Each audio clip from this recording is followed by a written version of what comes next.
Hi everyone, আশা করি সবাই ভালো আছেন। আজকের টপিক হচ্ছে জাভাস্ক্রিপ্টের এক্সিকিউশন কনটেক্সট।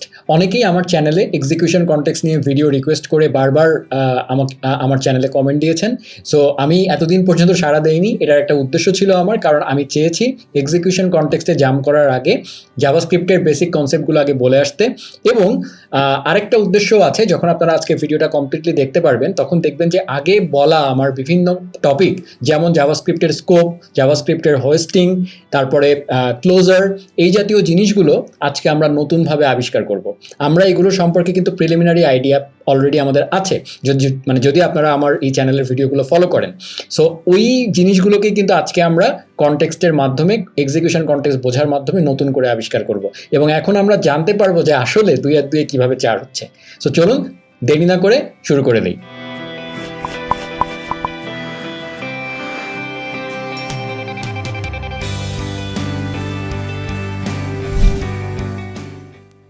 জাভাস্ক্রিপ্ট কনটেক্সট নিয়ে কথা বলার আগে একটু আগে থেকে শুরু করব।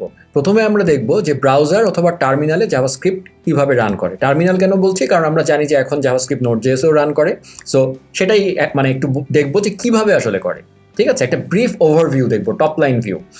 তো আমরা যে কোডটা লিখি সেই কোডটা বেসিক্যালি যখন ব্রাউজার পায়, ব্রাউজার অথবা সে নোড.js-এর ক্ষেত্রে সার্ভার পাওয়ার পরে, সে আসলে এই কোডটা তো আসলে যখন কম্পিউটারে আউটপুট দেখতে হলে, কম্পিউটার তো আমাদের এই জাভাস্ক্রিপ্ট কোড বোঝে না। সো ব্রাউজারকে সামহাও কম্পিউটারের ভাষায় জিনিসটা কনভার্ট করতে হয়, তার মানে মেশিন ল্যাঙ্গুয়েজে কনভার্ট করতে হয়। আমাদের প্রোগ্রামারের ল্যাঙ্গুয়েজকে, মানে জাভাস্ক্রিপ্টকে মেশিন ল্যাঙ্গুয়েজে পরিণত করতে হয়। সো মেশিন ল্যাঙ্গুয়েজে পরিণত করার জন্য ডেফিনেটলি ব্রাউজারের মধ্যে তাহলে কোনো একটা মেকানিজম থাকতে হবে, অথবা নোড.js রান টাইমের মধ্যেও কোনো একটা মেকানিজম থাকতে হবে, তাই না? তো সেই মেকানিজমটা থাকে হচ্ছে বেসিক্যালি ব্রাউজারের মধ্যে যে জিনিসটা, সেটা হচ্ছে জাভাস্ক্রিপ্ট ইঞ্জিন বলে একটা জিনিস থাকে।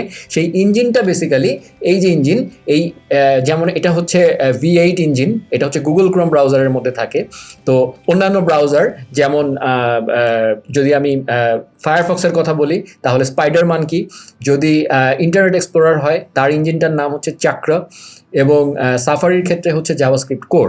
সো ইঞ্জিন যাই হোক না কেন প্রত্যেকটা ব্রাউজারেই থাকে, এবং তারা আসলে একটাই কাজ করে, একই ধরনের কাজ করে, সেটা হচ্ছে আমাদের কোডকে মেশিন ল্যাঙ্গুয়েজে রূপান্তরিত করে। ঠিক আছে, এবং ডিফারেন্ট ব্রাউজার হয়তো ডিফারেন্টভাবে জিনিসটাকে ইমপ্লিমেন্ট করেছে, কিন্তু সবাই ECMAScript স্পেসিফিকেশনটা ফলো করে। ECMAScript হচ্ছে আমরা যে ES6, ES5 এরকম যে স্ট্যান্ডার্ডগুলো দেখি, একটার পর একটা আসতে থাকে, তো সবাই এই স্ট্যান্ডার্ডটা ফলো করে সবগুলো ব্রাউজার। ঠিক আছে, সো যেহেতু ডিফারেন্ট ব্রাউজার ডিফারেন্টভাবে ইমপ্লিমেন্ট করে, সো অনেক সময় বিভিন্ন স্ক্রিপ্ট বিভিন্নভাবে আউটপুট দেখাতে পারে ডিফারেন্ট ব্রাউজারের ক্ষেত্রে। সো যাই হোক, এই কোডটা ইঞ্জিনের কাছে যাওয়ার পর বেসিক্যালি এই কোডটা ব্রাউজারের কাছে যাওয়ার পর ব্রাউজার হচ্ছে কোডটাকে জাভাস্ক্রিপ্ট ইঞ্জিনের কাছে দিয়ে দেয়। ইঞ্জিন এটাকে কম্পাইল করে আলটিমেটলি মেশিন ল্যাঙ্গুয়েজে পরিণত করে, তখন আমাদের কম্পিউটার সেটা বুঝতে পারে এবং আমরা ডিসপ্লেতে সেটা দেখতে পাই, আউটপুট হিসাবে দেখতে পাই। ঠিক আছে, তো এই হচ্ছে টপ লাইন ভিউ থেকে জাভাস্ক্রিপ্ট কোড রান করার প্রসিডিউর। এখন প্রোগ্রামার হিসাবে আমাদের আসলে হার্ডওয়্যার লেভেলে কীভাবে হচ্ছে সেটা জানার আসলে প্রয়োজন নাই, কারণ আমরা হচ্ছে অ্যাপ্লিকেশন ডেভেলপার। সো আমাদের ইন্টারেস্ট এরিয়াটা হচ্ছে, যেহেতু আমরা জাভাস্ক্রিপ্ট ডেভেলপার, আমরা যদি জাভাস্ক্রিপ্ট অ্যাপ্লিকেশন নিয়ে কাজ করতে চাই, তাহলে আমাদেরকে ডেফিনেটলি এই পার্টটা, মানে এই যে ইঞ্জিনের ভিতরে কি হচ্ছে সেই জিনিসটা সম্পর্কে একদম ডিটেল ধারণা থাকতে হবে, যে আসলে ইঞ্জিন কিভাবে আমাদের কোডটাকে কম্পাইল করে। এই জিনিসটা জানাটা সবার আগে জরুরি। সো আগে সেটা দিয়ে শুরু করব। ঠিক আছে, আরেকটা জিনিস না বললেই নয়, সেটা হচ্ছে আমি তো বারবার ব্রাউজারের কথা বলছিলাম, তো আপনাদের মনে প্রশ্ন আসতে পারে যে নোড.js-এর ক্ষেত্রে কী হয়। নোড.js-এর ক্ষেত্রে যে জিনিসটা হয় শুধু একটা চেঞ্জ, সেটা হচ্ছে নোড.js-ও গুগল ক্রোমের এই V8 ইঞ্জিনটা ইউজ করে। নোড.js-এর যিনি ক্রিয়েটার রায়ান ডাল, তিনি খুবই ইন্টেলিজেন্ট একজন প্রোগ্রামার। তিনি যেটা করেন সেটা হচ্ছে এই গুগল ক্রোমের V8 ইঞ্জিনটাকে তিনি জাস্ট বের করে নিয়ে আসেন। তিনি দেখেন এটা তো বানানোই আছে, এবং সবচেয়ে পারফরমেন্ট কম্পাইলার হচ্ছে এটা, মানে এই ইঞ্জিনটা সবচেয়ে বেশি ফাস্ট পারফর্ম করে, সবচেয়ে সুন্দরভাবে, সবচেয়ে অপটিমাইজড ওয়েতে জাভাস্ক্রিপ্ট কোডকে মেশিন ল্যাঙ্গুয়েজে পরিণত করে, যার কারণে গুগল ক্রোম ব্রাউজারটার পারফরমেন্স অনেক ভালো। তো তিনি দেখলেন যে এটাই হচ্ছে বেস্ট ইঞ্জিন। সো এই ইঞ্জিনটাকে যদি আমি বের করে নিয়ে আসতে পারি, তাহলে আমার আর ইঞ্জিন বানাতে হচ্ছে না, কম্পাইলেশনের কাজটা ওই করে ফেলবে। ওটাকে উনি বের করে নিয়ে এসে, ওটা যেহেতু C++-এ বানানো, উনি করলেন কি, তার C++ প্রোগ্রামের মধ্যে এই V8 ইঞ্জিনের, যেহেতু এটা ওপেন সোর্স, এটাকে উনি ঢুকিয়ে দিলেন, দিয়ে তার C plus plus program plus V8 এর C plus plus code base দুইটা মিলে তৈরি হলো হচ্ছে Node.js রান টাইম। সো অনেকেই আমাকে কোশ্চেন করেন যে Node.js শিখতে চাই ভাইয়া, Node.js শিখবো নাকি জাভাস্ক্রিপ্ট শিখবো? ভাইয়া এই কোশ্চেনটা প্লিজ করবেন না, কারণ Node.js কোনো প্রোগ্রামিং ল্যাঙ্গুয়েজই নয়। Node.js হচ্ছে জাভাস্ক্রিপ্টের একটা রান টাইম। যেরকম ব্রাউজার হচ্ছে জাভাস্ক্রিপ্টের একটা রান টাইম ব্রাউজার মানে ওয়েবের ক্ষেত্রে, ঠিক একইভাবে সার্ভার সাইডে Node.js হচ্ছে জাভাস্ক্রিপ্টের একটা রান টাইম মাত্র, কিন্তু প্রোগ্রামিং ল্যাঙ্গুয়েজ কিন্তু জাভাস্ক্রিপ্ট বোথ ক্ষেত্রে। এই কনফিউশনটা আজকে থেকেই মাথা থেকে সরিয়ে ফেলুন যে Node.js কোনো ডিফারেন্ট প্রোগ্রামিং ল্যাঙ্গুয়েজ নয়। আপনি যদি কখনো এই কথাটা কখনো ইন্টারভিউতে বলে ফেলেন, তাহলে যিনি ইন্টারভিউয়ার তিনি সাথে সাথে বুঝে যাবেন যে আপনার জাভাস্ক্রিপ্ট সম্পর্কে ধারণা নেই। এবার তাহলে চলুন আমরা দেখি যে জাভাস্ক্রিপ্ট ইঞ্জিনের ভিতরে আসলে জাভাস্ক্রিপ্ট কোডটা কিভাবে মেশিন ল্যাঙ্গুয়েজে কম্পাইল হয়। একটু হিস্ট্রি দিয়ে শুরু করি। যখন জাভাস্ক্রিপ্ট প্রথম এসেছিল তখন সেটা ছিল ইন্টারপ্রেটেড ল্যাঙ্গুয়েজ। তখন কোনো কম্পাইলিং প্রসেস ছিল না, যেখানে একটা কম্পাইলার থাকে যে জাভাস্ক্রিপ্ট কোডকে মেশিন এফিশিয়েন্ট করে রূপান্তরিত করে। তো দুইটা টার্ম বলে ফেললাম, ইন্টারপ্রিটেশন এবং কম্পাইলেশন। শুনলে দুইটাকে একই মনে হয়, কারণ দুইটাই তো আমাদের কোডকে মেশিন করে রূপান্তরিত করে, তাই না? হ্যাঁ, কাজটা একই রকম, কিন্তু কাজ করার ধরন দুই ক্ষেত্রে দুই রকম। চলুন ইন্টারপ্রিটেশন এবং কম্পাইলেশনের ডিফারেন্সটা একটু দেখে আসি। এখানে ডান সাইডে আমি দেখিয়েছি কোড, এটা শুধু আমরা বুঝি, কম্পিউটার বুঝে না। এবার লেফট সাইডে দেখাচ্ছি যেটা কম্পিউটার বুঝে আমরা বুঝি না, মানে 1.0 মেশিন কোড। তার মানে আমাদেরকে এই প্রোগ্রামার রিডেবল জাভাস্ক্রিপ্ট কোড নিয়ে মেশিন কোডে রূপান্তর করতে হবে। এটা করার তিনটা ওয়ে আছে, ইন্টারপ্রিটেশন, কম্পাইলেশন, অথবা দুইটার জগা খিচুড়ি। ঠিক আছে, মানে মিক্সচার অফ বোথ। একটা কথা আমি ক্লিয়ার করে বলে নিতে চাই যে এই ইমপ্লিমেন্টেশনটা কিন্তু ল্যাঙ্গুয়েজ থেকে সেপারেট। মানে ল্যাঙ্গুয়েজ কিন্তু অলওয়েজ জাভাস্ক্রিপ্ট, যেমন Bangla language, English language etcetera. কিন্তু এটাকে ইমপ্লিমেন্ট করা হচ্ছে কীভাবে, ইন্টারপ্রেট করে নাকি কম্পাইল করে, সেটা কিন্তু সেপারেট বিষয়। জাভাস্ক্রিপ্টের ক্ষেত্রে যেমন বললাম, ব্যাক ইন 90s জাভাস্ক্রিপ্ট কিন্তু ইন্টারপ্রিটেড ছিল, কিন্তু রিসেন্ট টাইমসে জাভাস্ক্রিপ্ট ইন্টারপ্রিটেশন এবং কম্পাইলেশন দুইটার সংমিশ্রণে মেশিন ল্যাঙ্গুয়েজে কনভার্ট হয়। ল্যাঙ্গুয়েজ কিন্তু একই আছে, শুধু ইমপ্লিমেন্টেশনটা চেঞ্জ হয়েছে। এটা অলওয়েজ মাথায় রাখবেন। এনিওয়েজ, এবার দেখি ইন্টারপ্রিটার নিজে কিভাবে কাজ করে।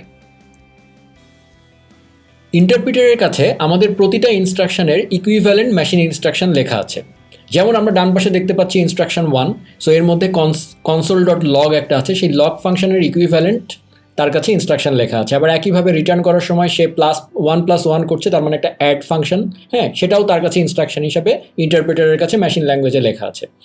ঠিক আছে, সো আমরা জিনিসটাকে আসলে এইভাবে ভিজুয়ালাইজ করতে পারি। কিভাবে লেখা থাকে সেটা তো আসলে মেশিন কোডে লেখা থাকে। তো আমরা জাস্ট ইন্টারপ্রেটারকে বলি তুমি ইনস্ট্রাকশন রান করা স্টার্ট করে দাও। So interpreter line by line instruction run করা স্টার্ট করে। সো প্রথমে ইন্টারপ্রেটার দেখলো প্রথম ইনস্ট্রাকশন কি, সে দেখলো প্রথম ইনস্ট্রাকশন হচ্ছে console.log। এটার ইকুইভ্যালেন্ট ইনস্ট্রাকশন ইন্টারপ্রেটারের কাছে কি আছে, এটা আছে। ঠিক আছে, সো সে এটা রান করলো। এর পরের লাইনে তারপরে সে যাবে, এর পরের লাইনে গিয়ে সেমভাবে সে ইনস্ট্রাকশন রান করে দিবে। কিন্তু প্রবলেম হলো এই প্রসেসটা বেশ স্লো, কারণ ইন্টারপ্রিটারকে এক এক লাইন করে রান করতে হচ্ছে, আবার স্ক্রিপ্টের দিকে একবার ঘুরে তাকাতে হচ্ছে, এবং তারপরে আবার লাইন রান করতে হচ্ছে, তাই না? সো এই প্রসেসটা একটা স্লো প্রসেস, বেশ স্লো প্রসেস, যার কারণে JavaScript in the 90s was very slow.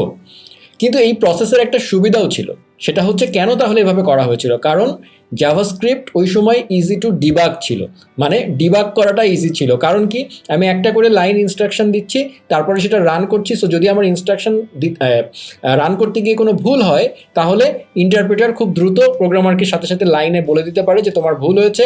So programmer হিসাবে আমরা তখন সেটা সলভ করে ঠিক করে দিতে পারি, তাই না? সো এই প্রসেসের সুবিধাটা হচ্ছে যে এটা ইজি টু ডিবাগ ছিল, কিন্তু প্রসেসটা আবার স্লো ছিল। সো এই স্লোনেস দূর করার জন্য কি হলো, কম্পাইলেশন আসলো। তো চলুন দেখি কম্পাইলেশন কিভাবে কাজ করে। সো কম্পাইলার যেভাবে কাজ করে সেটা হলো, কম্পাইলার আমাদের পুরা কোডটাকে একবারে নিয়ে নেয় এবং পুরাটাকে একবারে মেশিন কোডে পরিণত করে।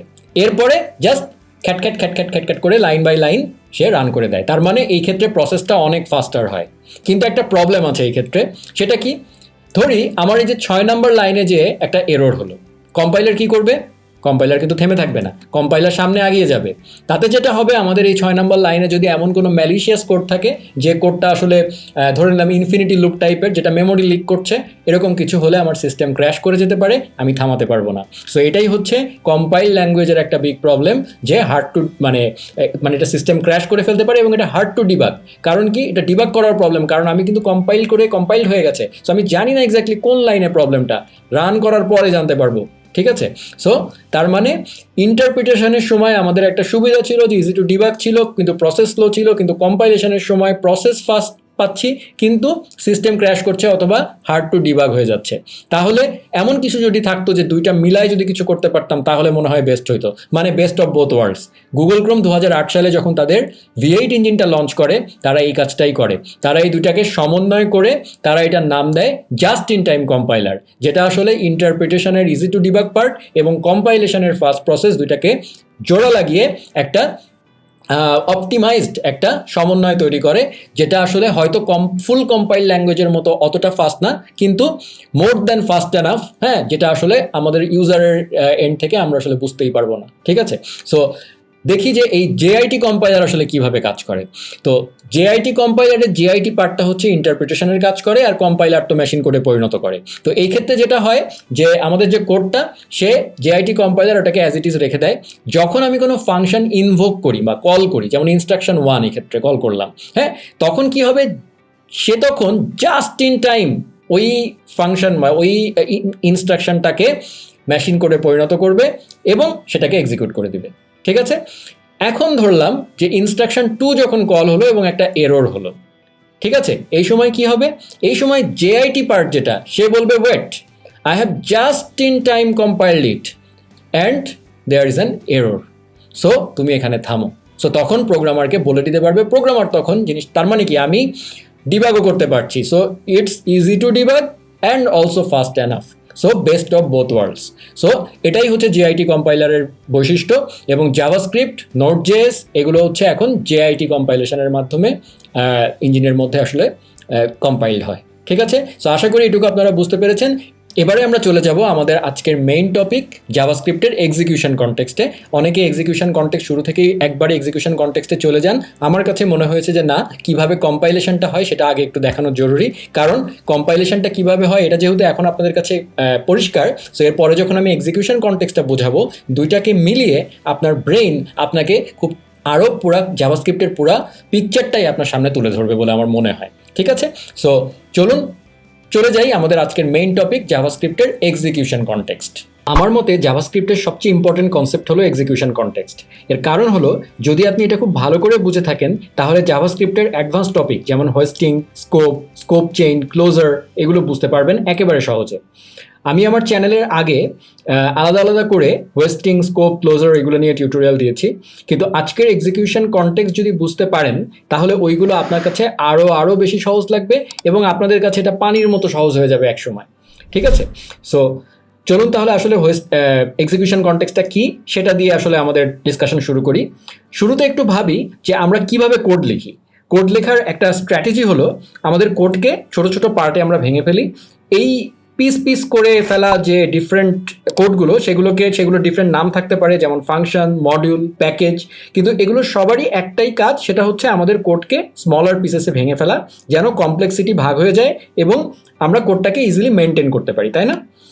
স্ক্রিনে আমরা দেখতে পাচ্ছি যে লেফট সাইডে কিছু কোড আছে এবং রাইট সাইডেও আমাদের এই কোডটাকেই আমরা ফাংশনে, মানে ছোট ছোট ফাংশনে ভাগ করে ফেলেছি। যেমন এখন আপনাদের কাছে দেখলে অবশ্য লেফট সাইডেরটাকে সহজ মনে হচ্ছে, কিন্তু আমার যেটা বলার উদ্দেশ্য সেটা হচ্ছে আমি জাস্ট একটা অ্যাকশনকে জাস্ট কনসোল ডট লগ দিয়ে বুঝিয়েছি। তো একটা ফাংশনের মধ্যে তো আসলে শুধু কনসোল ডট লগ থাকে না। আমি ধরে নিলাম এই জায়গাটায় জাস্ট অনেক কিছু আছে একটা জিনিসের মধ্যে। তো আমি যখন এরকম একবারে লিখবো, তখন আমাদের জন্য মানে আসলে পুরো কোডটা অনেক বড় হয়ে যাবে, সো তখন ইজি টু মেনটেন হবে না। কিন্তু আমি যদি প্রত্যেকটা টাস্ককে এরকম ছোট ছোট ফাংশনে ভাগ করে ফেলি, তাহলে আমাদের জন্য আসলে ইজি টু মেনটেন হবে এবং আমরা তখন কমপ্লেক্সিটিটাও আমাদের জন্য কমে আসবে, তাই না? তো জাভাস্ক্রিপ্টও আমাদের মতোই, তারা যখন সে যখন তার কোডকে ইন্টারপ্রেট করে, আমাদের কোডকে যখন সে মেশিন কোডে ইন্টারপ্রেট করে, তখনও সেই ইন্টারপ্রিটেশনের কমপ্লেক্সিটি কমানোর জন্য সেও পিস করে ফেলে কোডকে এবং ছোট ছোট ভাগে ভাগ করে ফেলে। ঠিক আছে, এই ছোট ছোট এক একটা পিসকেই আসলে এক্সিকিউশন কনটেক্সট বলা হয়। এটা হচ্ছে একেবারে সহজ ডেফিনেশন, মানে একদম সিম্পল ডেফিনেশন যে জাভাস্ক্রিপ্ট তার যে রেসপন্সিবিলিটি, যে সে তার ইন্টারপ্রিটেশন করে সে আসলে আমাদের কোডকে মেশিন ল্যাঙ্গুয়েজে পরিণত করে, এটাই আসলে তার মানে আমাদের জাভাস্ক্রিপ্ট ইঞ্জিনের কাজ। সো ইঞ্জিন তার কাজকে সহজ করার জন্য, কমপ্লেক্সিটি কমানোর জন্য সে আমাদের কোডকে পার্ট পার্ট করে ভাগ করে একটা একটা করে কাজ করে। সো এই যে কাজগুলো সে একটা পার্ট পার্ট করে ভেঙে ফেলছে, সে তার মতো করে করে, তাই না? সো এই পার্টগুলোকেই আসলে ছোট ছোট পার্টগুলোকেই এক্সিকিউশন কনটেক্সট বলা হয়। ঠিক আছে, তো আজকে আমি কোনো কোড করব না, আজকে আমি এক্সিকিউশন কনটেক্সট বোঝাবো আপনাদেরকে। একেবারে লাইন বাই লাইন একটা কোড কিভাবে জাভাস্ক্রিপ্টের ইঞ্জিনের মধ্যে এক্সিকিউশন কনটেক্সট ক্রিয়েট করে করে কিভাবে সে আসলে রান হয়, সেটা আমি অ্যানিমেশনের মাধ্যমে বোঝানোর চেষ্টা করব। আমি যদিও অ্যানিমেশন এগুলোতে খুব একটা ভালো না, বাট তারপরেও আমার মানে আপনারা যদি বুঝতে পারেন তাহলেই আমি স্যাটিসফাইড। সো আমি চেষ্টা করব যে আমি নিজে যেভাবে বুঝেছি সেভাবে আপনাদেরকে বোঝানোর জন্য।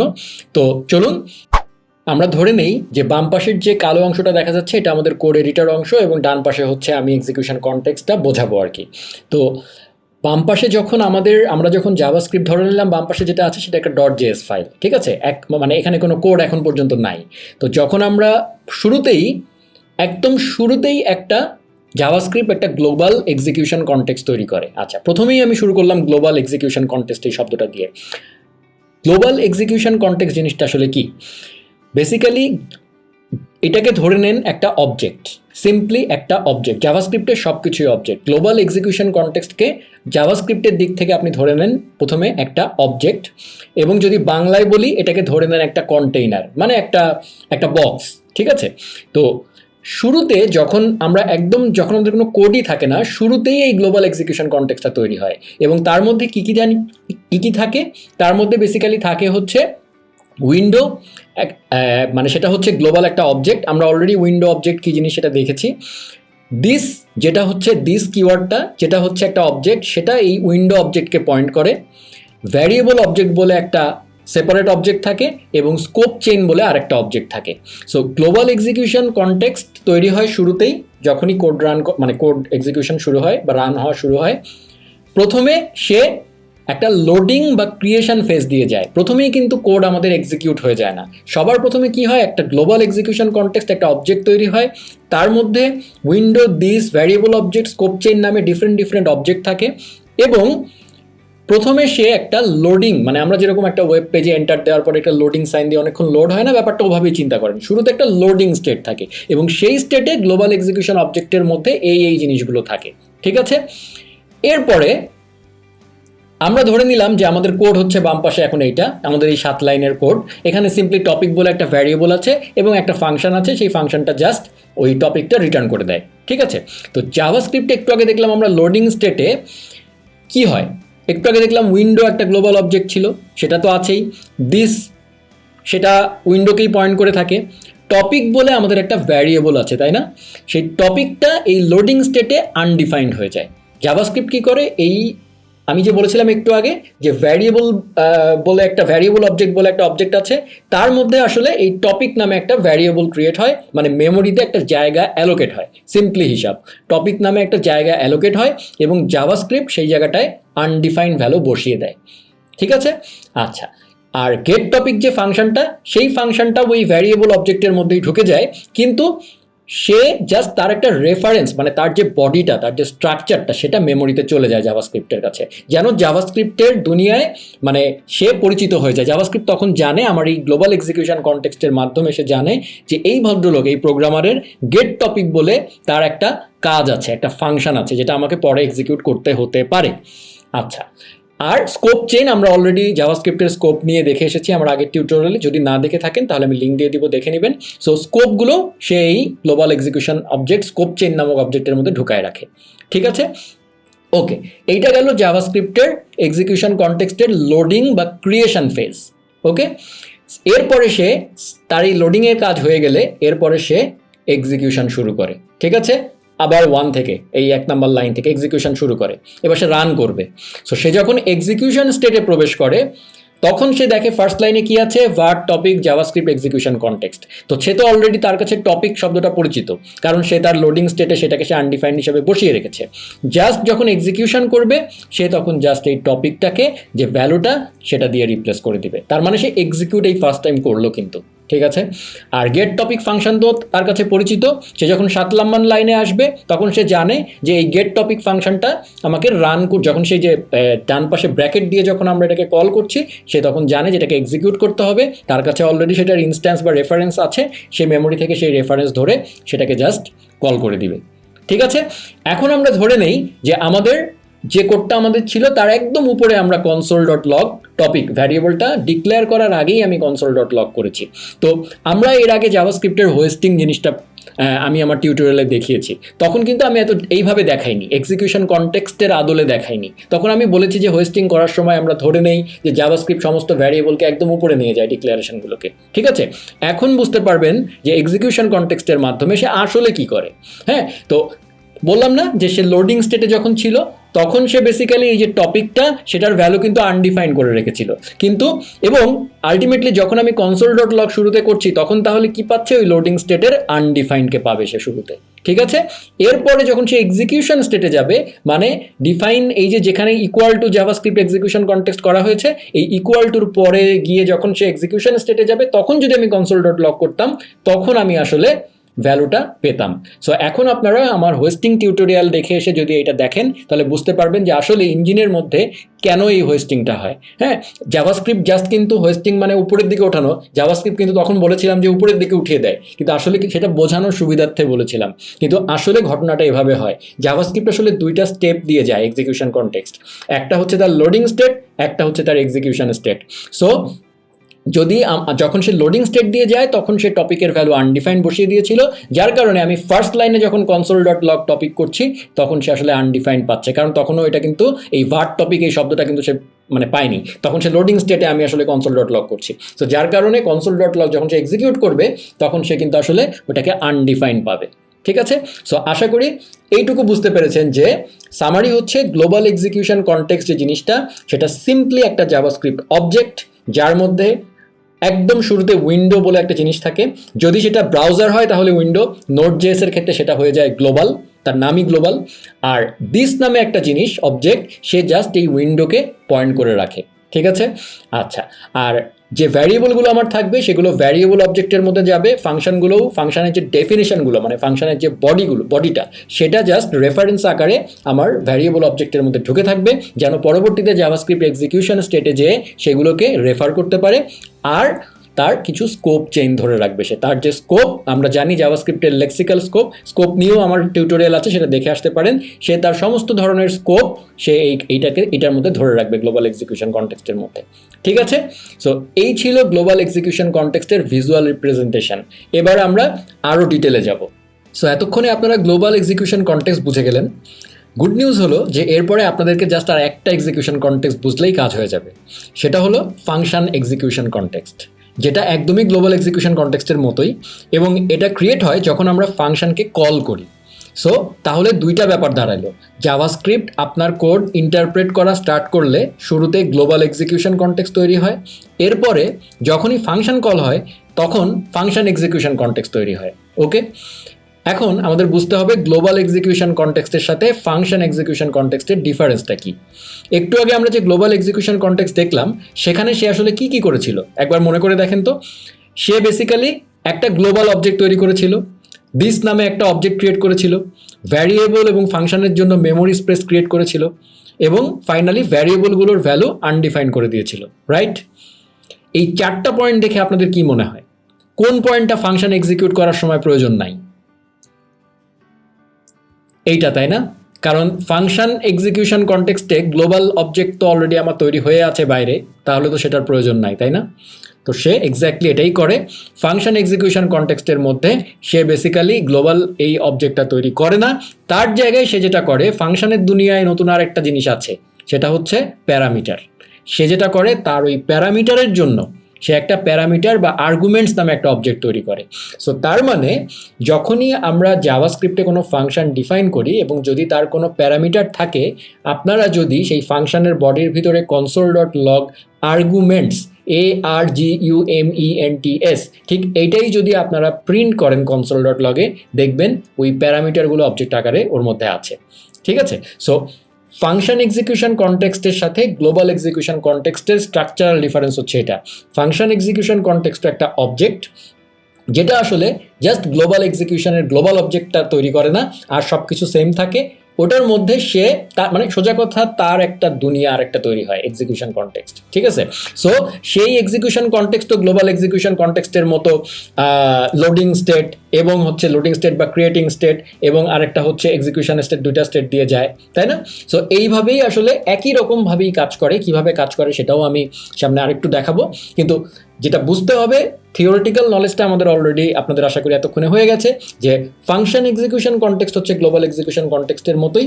সে যখন তার কনটেক্সট ক্রিয়েট করবে, সে ক্রিয়েট করবে তখনই যখন শুধুমাত্র গ্লোবাল এক্সিকিউশন কনটেক্সট থেকে ফাংশনটা কল হবে বা ইনভোক হবে, সেই সময় ফাংশনের জন্য একটা আলাদা এক্সিকিউশন কনটেক্সট তৈরি হবে এবং সেই এক্সিকিউশন কনটেক্সটের মধ্যে বেসিক্যালি সে তার প্যারামিটারগুলোর জন্য একটা আর্গুমেন্টস অবজেক্ট তৈরি করবে, দিস নামে একটা অবজেক্ট তো তৈরি করবেই। ফাংশন এবং ভ্যারিয়েবলের জন্য মেমোরিতে সে জায়গা অ্যালোকেট করে ফেলবে ওই ফাংশনের মধ্যে যে ভ্যারিয়েবলগুলো আছে সেগুলোর জন্য। তার মানে সেগুলোর ক্ষেত্রেও হোয়েস্টিং অ্যাপ্লিকেবল হবে। ঠিক আছে? এবং ভ্যারিয়েবলগুলোর ভ্যালু সে আনডিফাইন্ড বসিয়ে দেবে, যার কারণে হোয়েস্টিংটা হবে আর কি। সো ফাংশনের কনটেক্সটের মধ্যেও কিন্তু ওই একইভাবেই হোয়েস্টিংটা কাজ করবে। ঠিক আছে? সো এই হচ্ছে ফাংশন এক্সিকিউশন কনটেক্সটের বাংলায় বললে যেটা বোঝায় সেটা। ঠিক আছে? সো এখন এই যে আমি বললাম যে আমরা তো জানি যে জাভাস্ক্রিপ্টে একটা ফাংশনের মধ্যে আরেকটা ফাংশন থাকে, তাই না? এছাড়া এর আগে আমরা দেখে এসেছি গ্লোবাল এক্সিকিউশন কনটেক্সট। তার মানে কি? তার মানে সামহাউ কোনো একটা ডাটা স্ট্রাকচারের মাধ্যমে জাভাস্ক্রিপ্টকে এই যে এক্সিকিউশন কনটেক্সট সে যে একটা অবজেক্ট তৈরি করছে। হ্যাঁ, জাভাস্ক্রিপ্টের কাছে তো মানে এক্সিকিউশন কনটেক্সট শব্দটা শুনলে না, যারা জানে না তাদের কাছে অনেক সময় মনে হতে পারে এটা কোনো রকেট সায়েন্স, মানে ভিতরে কি না কি ম্যাজিক করছে, কি না কি জাদু করছে, বাতাসে ভেসে আসছে, এরকম কিছু না। ব্যাপারটা সিম্পলি অবজেক্ট আকারে চিন্তা করতে হবে। ফাংশন এক্সিকিউশন কনটেক্সট একটা অবজেক্ট, গ্লোবাল এক্সিকিউশন কনটেক্সট একটা অবজেক্ট। সো এই যে অবজেক্টগুলো সে যে তৈরি করছে, তো তার মানে কি ডেফিনেটলি সেগুলোকে রাখতে হবে কোনো জায়গায়। সো তার মানে কি জাভাস্ক্রিপ্ট আমরা জানি একটা সিঙ্গেল থ্রেডেড ল্যাঙ্গুয়েজ, তার কিন্তু রাখার জায়গা একটাই। ঠিক আছে? মেমোরি তার কিন্তু ওই রাখার মানে তার যে কি বলবো টাচ করার জায়গা কিন্তু একটাই, কারণ থ্রেড একটা। সে কি করে সব কিছুকে একটা থ্রেডের মধ্যে রাখবে, তাহলে তাকে কোনো না কোনোভাবে রাখতে হবে একটার উপরে একটা বা কিছু একটা। তো সে আসলে একটার উপরে একটাই রাখে, সেটাকে বলা হয় এক্সিকিউশন স্ট্যাক বা কল স্ট্যাকও বলা হয়। তো জাভাস্ক্রিপ্ট যেটা করে সবার প্রথমে গ্লোবাল ইয়েটা রাখে, গ্লোবাল এক্সিকিউশন কনটেক্সট, তার উপরে ফাংশন। এখন কোনো একটা ফাংশনের মধ্যে যদি আরেকটা ফাংশন থাকে তাহলে তার উপরে আরেকটা স্ট্যাক করে রাখে। এইভাবে সে আসলে স্ট্যাক আকারে জমাইতে থাকে এক্সিকিউশন কনটেক্সটগুলো, এবং সেটাও আমরা ভিজুয়ালি দেখবো সামনে, বাট আমি এখন ইন্ট্রোডিউস করে দিলাম কথাটা, তাতে বলার সময় সামনে আরও সুবিধা হবে। সো আমরা তাহলে ওভারঅল একটা ধারণা পেয়ে গেলাম যে জাভাস্ক্রিপ্টের এক্সিকিউশন কনটেক্সট আসলে কি। দুইটা জিনিস, গ্লোবাল এক্সিকিউশন কনটেক্সট আর একটা হচ্ছে ফাংশনাল এক্সিকিউশন কনটেক্সট বা ফাংশন এক্সিকিউশন কনটেক্সট। ঠিক আছে? এবারে আমরা ফাংশন এক্সিকিউশন কনটেক্সটের ভিজুয়াল রিপ্রেজেন্টেশন দেখব, যেরকম একটু আগে গ্লোবাল এক্সিকিউশন কনটেক্সটের দেখেছিলাম। তো গ্লোবাল এক্সিকিউশন কনটেক্সটে আমরা এর আগে দেখেছি যে সে যখন তার ফেজ এক্সিকিউশন ফেজে পৌঁছায় তখন বেসিক্যালি এই যে ভ্যারিয়েবলগুলো, সেই ভ্যারিয়েবলগুলোর এই যে ভ্যালু, প্রথমে সে কী করবে, এই লাইনে আসবে, এবার সে সব কিছু এক্সিকিউশন মোডে থাকবে। তার মানে সে এবার এই ভ্যালুটাকে যেটা এর আগে তার লোডিং ফেজে আনডিফাইন করেছিল সেটাকে সে এবার অ্যাপ্রোপ্রিয়েট ভ্যালু দিয়ে দিবে, মানে জাভাস্ক্রিপ্ট এক্সিকিউশন কনটেক্সট করে দিয়েছে। এরপরে এটা তো ফাংশনের ডেফিনেশন, এটা তার মেমোরিতে আছে, এই লাইনে কিছু করবে না। গেট টপিক, এখানে যখন সে আসবে তার মানে কি ফাংশন কল হয়েছে। যখনই এরকম ফাংশন কল হবে তখনই নতুন আরেকটা এক্সিকিউশন কনটেক্সট তৈরি হবে। ঠিক আছে? তার মানে এইটা হচ্ছে function execution context. Get topic ফাংশনের জন্য গেট টপিক এক্সিকিউশন কনটেক্সট তৈরি হয়েছে, এবং সেটাও গ্লোবাল এক্সিকিউশনের মতো প্রথমে লোডিং বা ক্রিয়েশন স্টেটে থাকবে এবং তার মধ্যে কি থাকবে, আর্গুমেন্টস থাকবে ফাংশনের। যেহেতু আমার এখানে এই ফাংশনের কোনো আর্গুমেন্ট নাই, এটা ব্ল্যাঙ্ক থাকবে। এছাড়া তার একটা দিস বলে অবজেক্ট থাকবে যেটা উইন্ডোকে পয়েন্ট করে থাকবে। ঠিক আছে? তো এইটা হচ্ছে ফাংশন এক্সিকিউশন কনটেক্সট, মানে নতুন কিছুই না, এটাও আর একটা অবজেক্ট গ্লোবাল এক্সিকিউশনের মতো, কিন্তু এটা জাস্ট একটাই ডিফারেন্স, এটার মধ্যে আর্গুমেন্ট থাকে এবং এটার মধ্যে এই উইন্ডো গ্লোবাল অবজেক্টটা থাকে না। ঠিক আছে? এটাও যখন তার এক্সিকিউশন স্টেটে এরপরে প্রবেশ করবে এবং যখন তার এক্সিকিউট করার কথা তখন সে এক্সিকিউশন মোডে যাবে, মানে এই ফাংশনের বডির মধ্যে যাবে, এই যে সেখানে গিয়ে সে দেখবে রিটার্ন, জাস্ট সিম্পলি রিটার্ন যখনই পাবে তখনই এক্সিকিউশন কনটেক্সট আমাদের এখান থেকে সরে যাবে, ফাংশন এক্সিকিউশন কনটেক্সট এই যে সরে গেল।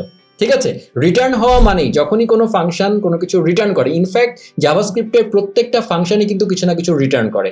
আমরা যদি রিটার্ন এক্সপ্লিসিটলি নাও লিখি তার মানে হচ্ছে রিটার্ন আনডিফাইন্ড করে। ঠিক আছে, সো যখনই লাস্টে যায় তখনই এই জিনিসটা চলে যায়, আমাদের এক্সিকিউশন কনটেক্সটটা চলে যায় এবং আলটিমেটলি কি হলো আমার স্ক্রিপ্টে আর কিছু, এটাই যেহেতু লাস্ট লাইন ছিল গেট টপিক, এরপরে আর কিছু নাই, সো গ্লোবাল এক্সিকিউশন কনটেক্সটও চলে যায়, ফাইনালি আমরা খুশি মনে আমাদের এক্সিকিউশন শেষ। ঠিক আছে, এই হচ্ছে একেবারে মিনিমালিস্টিক ওয়েতে খুব সিম্পল একটা ছোট্ট কোড দিয়ে আমি জাভাস্ক্রিপ্টের এক্সিকিউশন কনটেক্সট দুইটাই দেখালাম, গ্লোবাল এক্সিকিউশন এবং ফাংশনাল এক্সিকিউশন। এবার আমরা আরো ডিপলি আরেকটু, যে একটু আগে যে দেখালাম সেটাকে আরো এক ধাপ একটু আগায় দেখাবো। ঠিক আছে, এবারে আমরা আরেকটু ডিটেলে দেখব। ঠিক আছে, এই যে বললাম গ্লোবাল এক্সিকিউশন কনটেক্সট, ঠিক আছে, তারপরে ফাংশন এক্সিকিউশন কনটেক্সট। এখন আমরা এর আগের এক্সাম্পলে একটা মাত্র ফাংশন দেখিয়েছিলাম, যার কারণে জাস্ট ভিজুয়ালাইজ করতে সুবিধা হয়েছিল। কিন্তু একটা জিনিস চিন্তা করেন, গ্লোবাল এক্সিকিউশন কনটেক্সট একটা অবজেক্ট, তারপরে সে একটা ফাংশন নিয়ে আসছে। যদি আমাদের এরকম আরও ফাংশন কল হতো, ফাংশনের মধ্যে ফাংশন কল হতো, তার মানে কি, তার মানে একটা ডেফিনেটলি একটা আমরা যে সাজিয়ে রাখছে জাভাস্ক্রিপ্ট তাকে কোনো না কোনো একটা ডাটা স্ট্রাকচার ফলো করে রাখতে হচ্ছে, তা না হলে সে অর্ডারগুলো মেনটেন করবে কি করে? হ্যাঁ, সে যেটা করে সে একটা স্ট্যাকের মধ্যে জিনিসটা রাখে।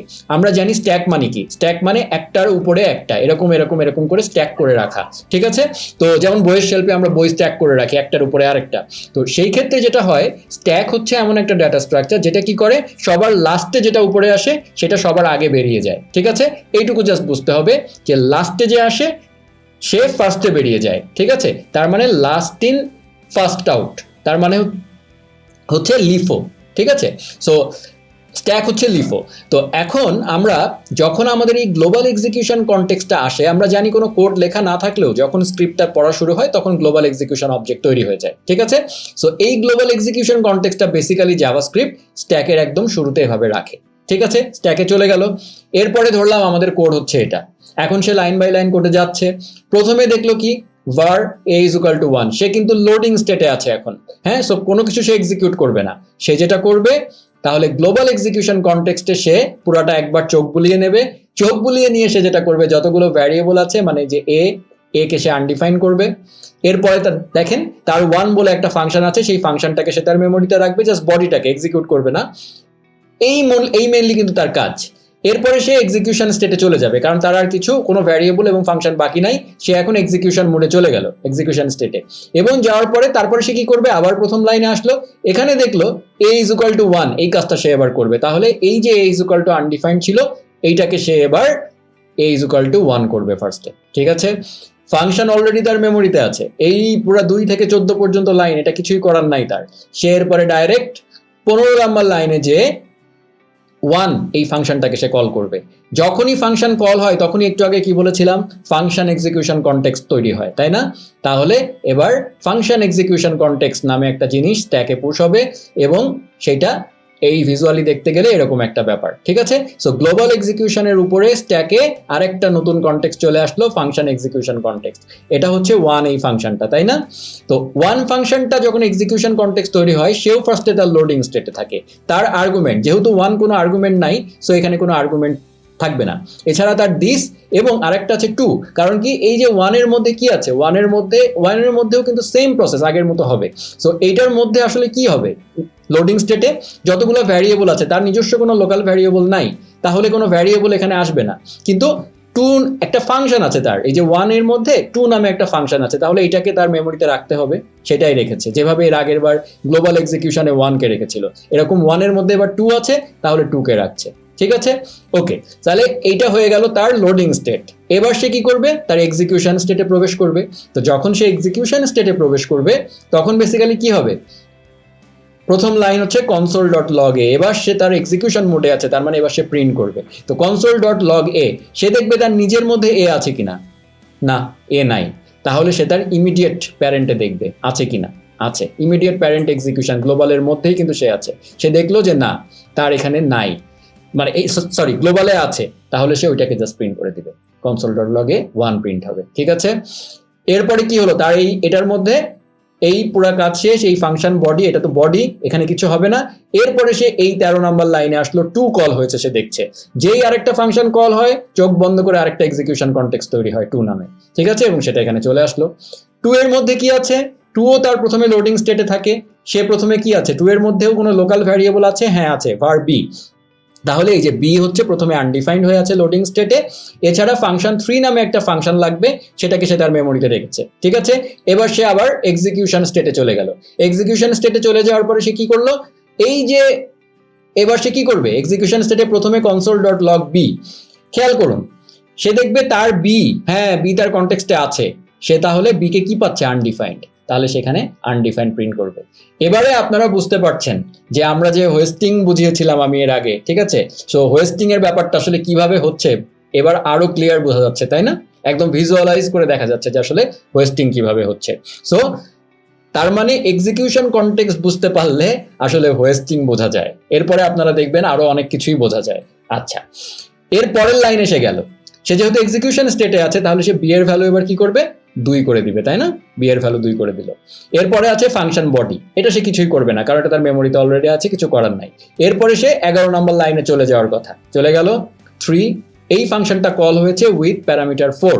সো এই 3 ফাংশনটা যখন কল হচ্ছে তখন বেসিক্যালি কি হবে, আরেকটা এক্সিকিউশন কনটেক্সট তৈরি হবে, তাহলে আরেকটা এক্সিকিউশন কনটেক্সট ট্যাগে পুশ হলো এবং সেটা দেখতে এরকম, ঠিক আছে। এবার যেহেতু আর্গুমেন্ট সহ এটা কল হয়েছে সেহেতু আর্গুমেন্টসের মধ্যে এবার 4 চলে আসছে, আর্গুমেন্টের 0 নাম্বার ইন্ডেক্সে 4 আছে। বেসিক্যালি আপনারা যদি কোনো ফাংশনের মধ্যে আর্গুমেন্টস অবজেক্টটাকে console.log করেন দেখবেন এরকমই একটা অবজেক্ট পাবেন, ঠিক আছে। যদি আরো প্যারামিটার থাকতো তাহলে 1 নাম্বার ইন্ডেক্সে আরেকটা ঢুকতো, 2 নাম্বার ইন্ডেক্সে আরেকটা ঢুকতো, এরকম, ঠিক আছে, যার কারণে আমি এভাবে দেখিয়েছি।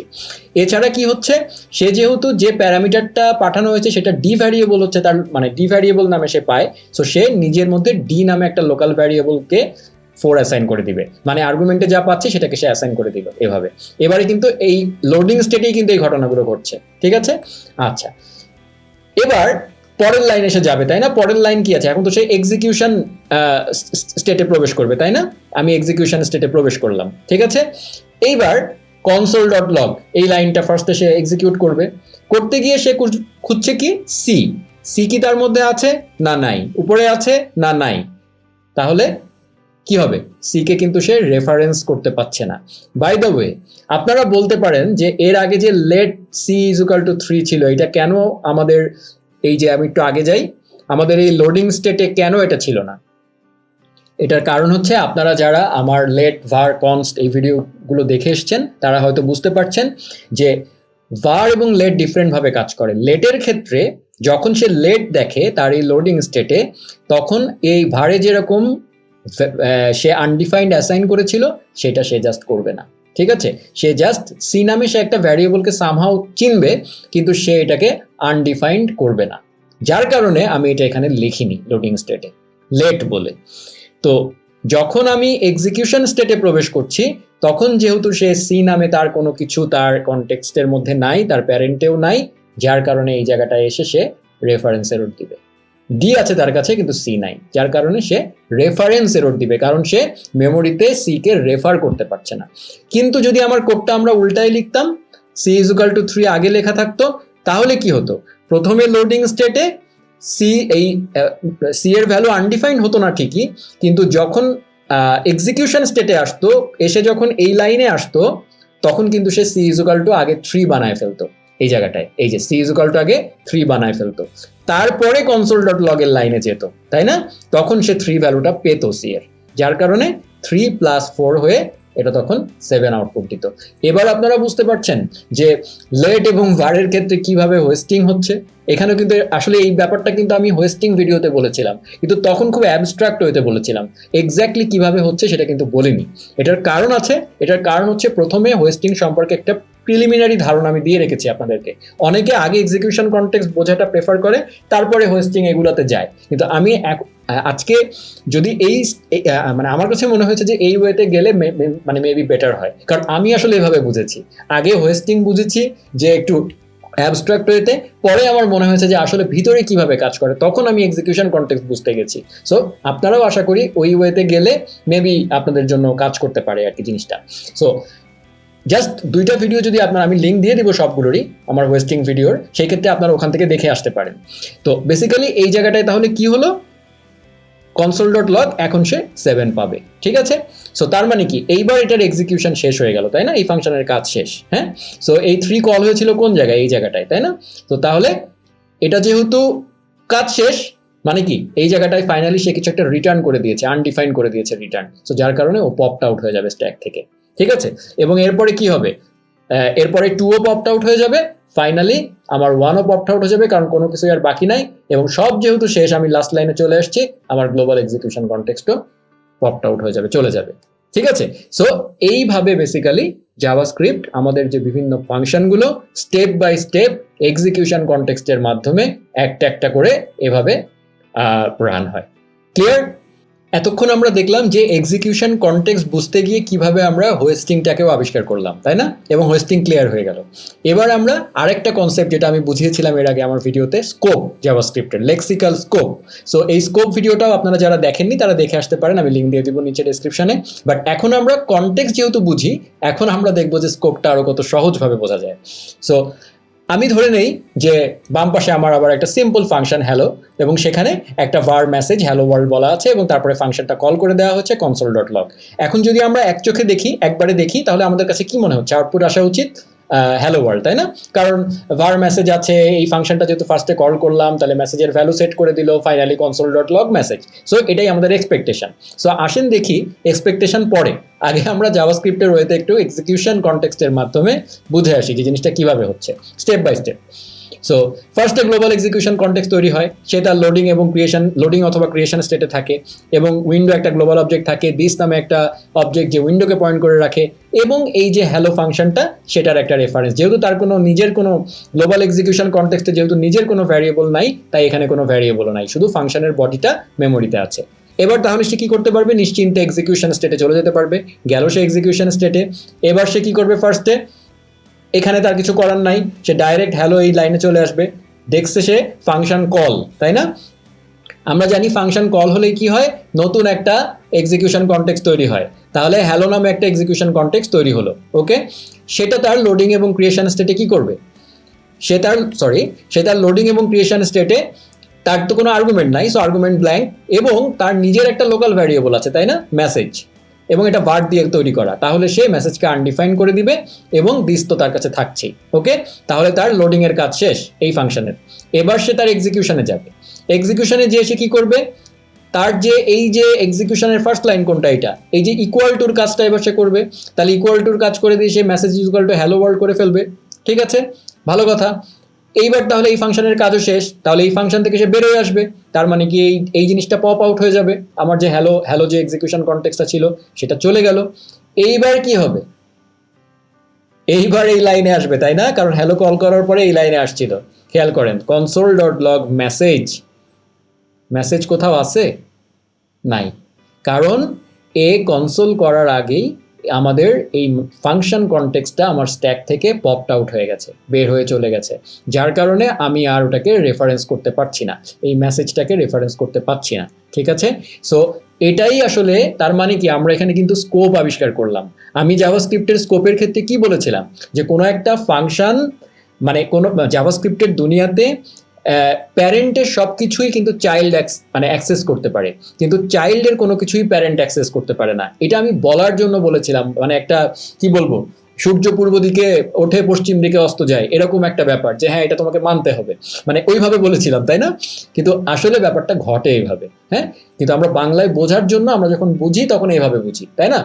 কিন্তু আসল ব্যাপারটা ঘটে এইভাবে যে আসলে কনটেক্সটে আমার ওই জিনিসটা থাকেই না, যার কারণে আমি ওটাকে রেফার করতে পারি না, যার কারণে আমি এক্স্যাক্টলি জাভাস্ক্রিপ্ট আমাকে, যদি আমি এখানে console.log করি, আমি দেখব কনসোলে রেফারেন্স এরর প্রিন্ট হয়েছে, কারণ সে মেমোরিতে এই মেসেজকে রেফার করতে পারে না, ঠিক আছে, কারণ আনডিফাইন্ড অবস্থায়ও নাই, এটা গায়েব, সো যার কারণে সে রেফারেন্স এররটা দেয়, ঠিক আছে। সো তার মানে এক্সিকিউশন কনটেক্সট বুঝতে গিয়ে আমরা কিন্তু জাভাস্ক্রিপ্টের স্কোপটাও বুঝে ফেললাম। ক্লিয়ার? এতক্ষণ আমরা দেখলাম যে কিভাবে এক্সিকিউশন কনটেক্সটের মাধ্যমে আমরা হোয়েস্টিং এবং স্কোপটা বুঝলাম, তাই না। এবারে আমরা আরেকটা টপিক বুঝবো, সেটা হচ্ছে জাভাস্ক্রিপ্টে আরেকটা ইম্পর্টেন্ট টপিক বা কনসেপ্ট, সেটা হচ্ছে ক্লোজার। আপনারা জানেন যে আমি ক্লোজার নিয়ে একটা ভিডিও করেছিলাম, সেই ভিডিওর লিঙ্কটা আমি ডেসক্রিপশনে দিয়ে দিব, আপনারা চাইলে আরেকবার দেখে আসতে পারেন। কিন্তু যেহেতু এখন আমরা কনটেক্সট বুঝি, সো কনটেক্সটের যেভাবে আমরা কনটেক্সটকে ভিজুয়ালাইজ করছিলাম সেইভাবে আমরা দেখি যে ক্লোজারটাকে বোঝা যায় কিনা, ঠিক আছে? সো এখন আপনাদের জন্য বুঝতে আরও সহজ হবে বলে আমার মনে হয়। তো আসেন, যেভাবে আমরা একটু আগে ভিজুয়ালাইজ করছিলাম সেটা করি। প্রথমে কি হয়, একটা গ্লোবাল এক্সিকিউশন কনটেক্সট তৈরি হয়, তাই না? এবং সেখানে বেসিক্যালি কি হয়, এই যে পুরো জিনিসটাতে এখানে সাম বলে তার একটা ভ্যারিয়েবল আছে, সে যেহেতু এটা ভার্ট দিয়ে কল হয়েছে, সে সামকে আনডিফাইন্ড তৈরি করে। এবং তারপরে কি আছে, আরেকটা ভ্যারিয়েবল টেম্প আছে, সো টেম্পের ভ্যালু সে আনডিফাইন্ড করে তার লোডিং স্টেটে, এবং আর কিছু না তার এখানে নাই। সো সে তাহলে এবার এক্সিকিউশন স্টেটে চলে গেল। এক্সিকিউশন স্টেটে প্রথম লাইন সে এখানে গেল, এখানে দেখলো সামকে 0 করা হচ্ছে, সে তাহলে সামকে 0 করে দিল, ঠিক আছে? এরপরে এইটা তো ফাংশনের বডি, সো এখানে সে কিছু করবে না। সে এরপরে 9 নম্বর লাইনে এখানে চলে আসবে এবং টেম্পের ভ্যালু সে সেট করবে। টেম্পের ভ্যালু সেট করার সময় সে দেখবে যে এখানে ডু সাম ফাংশনটা কল হয়েছে। তো আমরা জানি যখনই ফাংশন কল হয় তখন নতুন আর একটা এক্সিকিউশন কনটেক্সট তৈরি হয়, হইলো নতুন একটা এক্সিকিউশন কনটেক্সট। সেই এক্সিকিউশন কনটেক্সটের মধ্যে বেসিক্যালি কি থাকবে, সে যেহেতু 2 দিয়ে কল হয়েছিল তাহলে আর্গুমেন্ট 2 চলে যাবে এবং তার লোকাল ভ্যারিয়েবল হচ্ছে এ, তাই না? তো সেই এ এর ভ্যালু তাহলে কি হবে, 2 সেট হবে, যেহেতু আমি 2 দিয়ে পাস করেছিলাম। আর তার একটা অ্যানোনিমাস ফাংশন আছে এখানে, যেটা সে রিটার্ন করে, তাহলে সেই অ্যানোনিমাস ফাংশনটাকেও সে মেমোরিতে রাখবে। এবার সে তার এক্সিকিউশনে প্রবেশ করবে। এক্সিকিউশনে করতে গিয়ে সে দেখবে ফার্স্টেই কি আছে, রিটার্ন করে বের হয়ে আসতে হবে। তো রিটার্ন করে বের হয়ে আসার সময় সে আমরা জানি যে এটা স্ট্যাক থেকে পপ হয়ে যায়। কিন্তু যেহেতু সে একটা ফাংশনের মধ্যে আরেকটা ফাংশন রিটার্ন করছে এবং এই ফাংশনটা কিন্তু কল হয়নি, সে জাস্ট ফাংশনটাকে রিটার্ন করছে, এই অ্যানোনিমাস ফাংশনটা। তার মানে জাভাস্ক্রিপ্ট এখনো জানে না যে আমার প্রোগ্রামার এটাকে আবার কল করতে পারে, তো তাই না? তো সে যেটা করবে, এটাকে পপ ঠিকই করবে, কিন্তু পপ করার আগে সে ক্লোজার নামে নতুন আরেকটা এক্সিকিউশন, ক্লোজার স্কোপ নামে একটা নতুন এক্সিকিউশন কনটেক্সট তৈরি করবে এবং সেইটা বেসিক্যালি সেটার মধ্যে আসলে যা ছিল এর আগে সবই চলে আসবে। কারণ সে দেখবে যে যা যা প্রয়োজন সেই জিনিসগুলো চলে আসবে। যেমন এখানে এই যে অ্যানোনিমাস ফাংশনটা, সেই ফাংশনটা বেসিক্যালি কি করবে, এই ডু সামের উপরে তার একটা ক্লোজার তৈরি করবে। সে জানে যে এখানে এ ইউজ হয়েছে, যে এটা তার মধ্যে নাই, এটা আছে আগে। সো সে কি করবে, ওই এ কে নিয়ে ওই যে যা এর আগে যেরকম এ ছিল, এই যে আগে এ ছিল সেটাকেই জাস্ট ক্লোজারে কনভার্ট করে ফেলবে, ঠিক আছে? যদি এখানে এ ইউজ না হতো তাহলে কিন্তু সে এখানে এ রাখতো না এবং ক্লোজারও ক্রিয়েট হতো না, ঠিক আছে? আচ্ছা, সো ক্লোজার স্কোপ আমরা কিভাবে তৈরি হলো বুঝলাম। হ্যাঁ, এইবারে যেটা হবে, তারপরে লাইনে চলে গেল, তাই না? কারণ এই লাইন শেষ। এবার সে এখানে আসলো, এখানে সে দেখলো সামের ভ্যালু কি হচ্ছে, সাম প্লাস টেম্পেট, এই ফাংশনটা আবার এখানে কল হচ্ছে, রাইট? তাহলে আবার টেম্পের জন্য একটা এক্সিকিউশন কনটেক্সট তৈরি হলো, কারণ ফাংশন কল হলেই এক্সিকিউশন কনটেক্সট তৈরি হয়। সে তার লোডিং স্টেটে কি পাচ্ছে, 8কে আর্গুমেন্ট হিসাবে পাচ্ছে এবং দিস আছে। আর এছাড়া টেম্পের লোকাল ভ্যারিয়েবল কি, বি, কারণ এটা প্যারামিটার, তাহলে সে বি এর ভ্যালু 8 রেখে দিল তার লোডিং স্টেটে। এরপরে সে এক্সিকিউশন স্টেটে চলে গেল। এক্সিকিউশন স্টেটে যাওয়ার পরে সে কি হলো, ফার্স্ট লাইন পাইলো, আবার রিটার্ন, তাই না? তাহলে রিটার্ন যখন সে পায় তখনই সে তাহলে এখান থেকে বের হয়ে আসবে, এটাকে সে পপ আউট করবে, তাহলে সে পপ করে ফেলবে, এটা পপ করে ফেললো।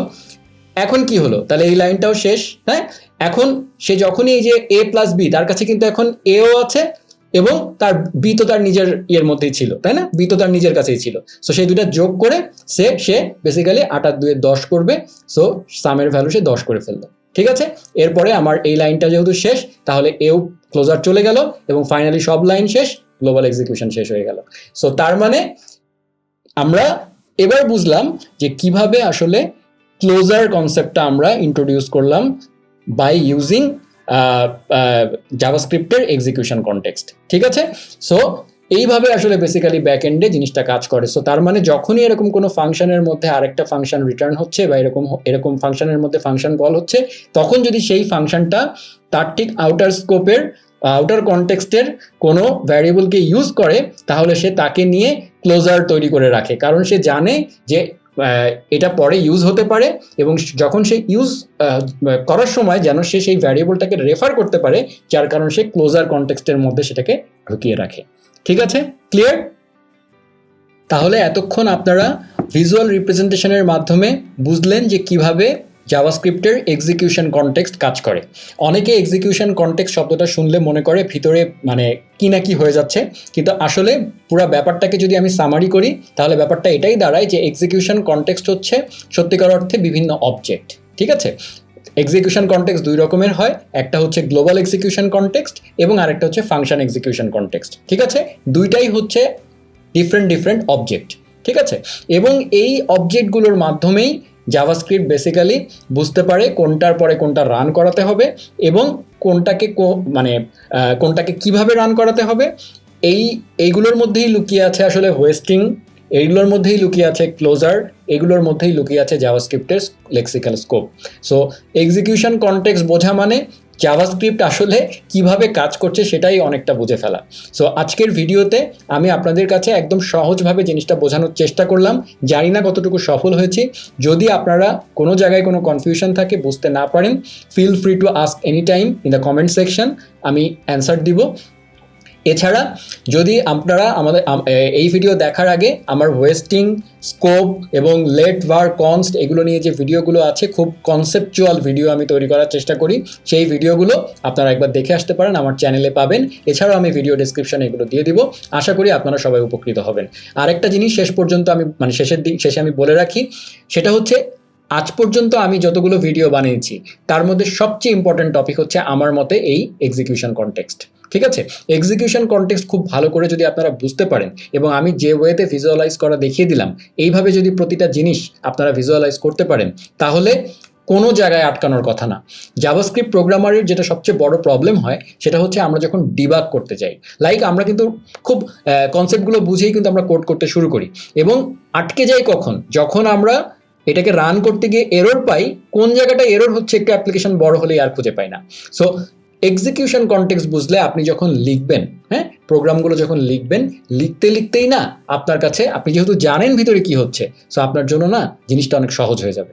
ঠিক আছে, অনেক কিছু বলে ফেললাম, অনেক বড় করে ফেললাম ভিডিওটা, কিন্তু আজকের এই ভিডিওটা যদি পুরোপুরি দেখেন উপকৃত হবেন, কিছুটা হলেও উপকৃত হবেন বলে আমার বিশ্বাস। সো আশা করি আপনারা উপকৃত হয়েছেন, আর আপনাদের কেমন লাগলো সেটা অবশ্যই কমেন্টে জানাবেন। আশা করি সাথেই থাকবেন, আমি আরও এরকম কনসেপচুয়াল ভিডিও দেওয়ার চেষ্টা করব। সো আজকের মতো এটুকুই, সবাই ভালো থাকবেন।